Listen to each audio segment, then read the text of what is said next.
Class 11 के chemistry को मैं आगे बढ़ा रहा हूँ। तो जैसे बॉन्ड पैरामीटर में जो था बंध प्रचाल मल में क्या क्या था, बॉन्ड लेंथ था, बॉन्ड इंथैल्पी था, उसमें आज मैं आपको बता रहा हूँ बॉन्ड ऑर्डर। यानी बॉन्ड ऑर्डर का मतलब होता है बंध कोटि। क्या है बंध कोटि, सो समझिए।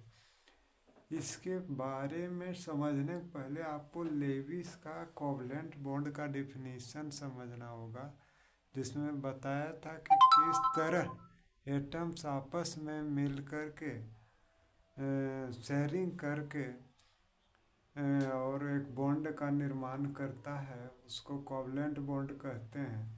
तो उसको समझने के बाद क्या है सो समझिए कि the bond order is given, यानी बंध कोटि जो है वो दिया जाता है क्या, by the number of bonds, bonds की संख्या किसमें, बिटवीन द टू एटम्स, दो परमाणुओं के बीच, इन ए मोलिक्यूल, एक अणु में, यानी एक अणु में दो परमाणुओं के बीच बंधनों की संख्या को ही बॉन्ड ऑर्डर कहते हैं। जैसे हाइड्रोजन का जो मॉलिक्यूल है, इसमें हाइड्रोजन परमाणुओं के बीच में एक बॉन्ड है। ऑक्सीजन के अणु के बीच, ऑक्सीजन के अणु में ऑक्सीजन के परमाणुओं के बीच दो बॉन्ड है।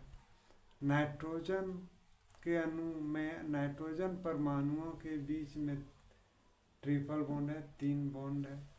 अब इसको समझिए कि ये जो बॉन्ड हुआ एक हो गया, तो ये बॉन्ड ऑर्डर हो गया हाइड्रोजन का, ऑक्सीजन का बॉन्ड ऑर्डर 2 हो गया, नाइट्रोजन का बॉन्ड ऑर्डर 3 हो गया।